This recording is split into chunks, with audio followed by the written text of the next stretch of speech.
안녕하세요, 모리언입니다. 오늘은 탈모약의 부작용에 대해서 좀 더 정확하게 소개를 하는 시간을 갖도록 하겠습니다. 먼저 이제 탈모약의 원리를 좀 알아야 되는데요. 탈모약은 탈모를 조작하는 호르몬은 남성 호르몬인데 그 중에서도 테스토스테론이 디하이드로 테스토스테론 DHT라는 물질로 바뀌면 이 물질이 탈모를 조장합니다. 여기서 이 DHT로 바뀌게 하는 중요한 효소가 있는데요. 그게 5알파 리덕테이즈라는 효소예요.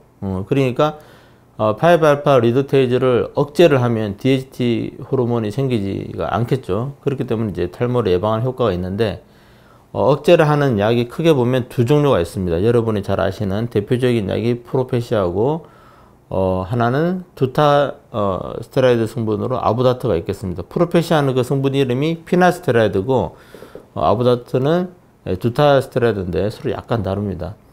우리 DHT라는 호르몬이 만들어지면 그걸 받아들여서 이제 우리 몸에서 액션을 하게 되는데 그때 그 수용체가 크게 보면 두 종류가 있어요. 그 이상도 있는데 대부분이 타입 1과 타입 2로 이루어져 있고 타입 1의 비율이 20%, 타입 2의 비율이 한 80% 정도 됩니다. 그렇기 때문에 타입 2만 선택적으로 5알파 리덕테이즈라는 효소를 블락을 시킨 게 바로 프로페시아 계통이 되겠습니다. 아부다트는 20%까지 마저 다 통째로 블락을 한 타입 1, 타입 2 모두 다 이제 블락을 하는 약이 아부다트가 되겠습니다. 그렇기 때문에 좀 더 센 대신에 부작용도 조금 더 많은 게 아부다트가 되겠습니다.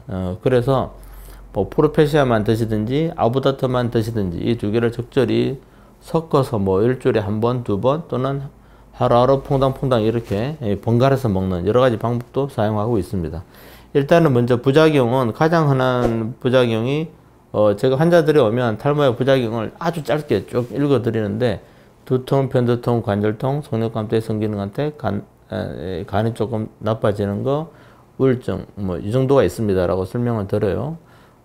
그리고 좀 더 나아가서는 이제 뭐 사정량 감소라든가 성욕이 생각보다 많이 감소한다든지 그 다음에 어지러움증, 그 다음에 무력증, 아주 드물게 뭐 호흡곤란, 뭐 그 다음 여성향 유방이라고 해서 남자인데도 가슴이 좀 나오고 이런 부작용도 호소하는 분들도 있고요. 좀 졸리거나 부종이 있거나 뭐 이런 것도 있습니다. 그리고 이제 전립선암이 증가된다 이런 것도 있는데 여기서 좀 알려드리면 일단은 부작용은 실제로는 거의 1년에 뭐 한두 명 정도 볼 정도로 드문 부작용인데 보통 이제 프로페시아 계통은 한 1% 정도 된다고 그러고 아부다트 계열은 5에서 많게는 한 7% 정도 된다고 되어 있습니다. 그리고 조금 전에 언급한 그 전립선암이 발생한다. 이거는 조금 사실은 좀 잘못된 거라고 봐도 돼요. 우리가 전립선암이 있을 때 우리가 기본적으로 혈액 검사를 하면 우리가 이제 종합 검사를 하죠. 뭐 1년에 한 번, 뭐 3년에 한 번 하게 되는데 그때 혈액 검사를 합니다. 그 튜머 마커를 해가지고 암 표시자예요. 뭐 간암일 때 올라가는 수치, 뭐 대장암일 때 올라가는 수치 뭐 다 있는데 전립선암이 있으면 PSA라는 수치가 올라가게 됩니다. 그래서 보통 PSA 수치가 이제 올라가면 전립선암이 있을 수도 있으니까 PSA가 올라간다 해서 무조건 전립선암은 아닙니다만은 있을 수가 있는데 이것이 이제 올라가면 의심을 해서 우리가 그 다음 검사를 하죠. 초음파도 하고 CT도 찍고 뭐 이렇게 하게 되는데 이 탈모약을 드시게 되면 PSA 수치가 어떻게 되냐면 조금 적게 나옵니다. 적게. 왜냐하면 이 DHT가 전립선을 자극하는 게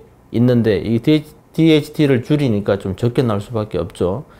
그렇기 때문에 간혹 실제로 전립선암이 있는데도 불구하고 그걸 놓칠 수가 있어요. 디텍션이 잘 안 될 수도 있다. 그래서 이제 증가된다는 뜻이지 실제로 이 약이 전립선암을 증가시킨다는 게 아닙니다. 오히려 전립선을 자극하는 호르몬 수치를 떨어뜨리기 때문에 오히려 전립선암은 사실은 오히려 덜 생기는 이런 경향이 오히려 있는 거예요. 근데 통계적으로 보면 우리가 PSA 수치를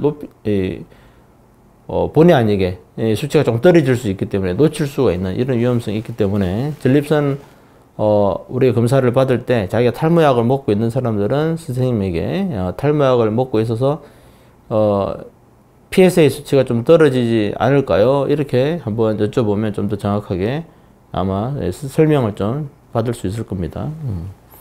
그리고 또 보면 뭐 가끔 보는 부작용이 뭐냐면 이제 아주 드물게 1년에 한두 분 뭐 어지럼증 호소하는 분이 있고 한 2, 3년에 한 번 뭐 가슴이 좀 나와서 조금 걱정이다 하는 분 있고요.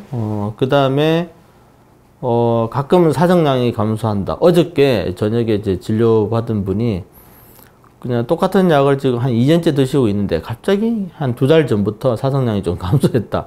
이렇게 얘기해서 그 원인이 쭉 드시고 있던 약이라 2년째 거의 이제 그런 게 없을 텐데 갑자기 그래서 2년 만에 그럴 수도 있는지 저에게 여쭤보셨는데 확률적으로 좀 덜한데 혹시 또 전혀 배제할 수는 없겠습니다. 또 다른 원인도 또 찾아볼 만합니다. 예.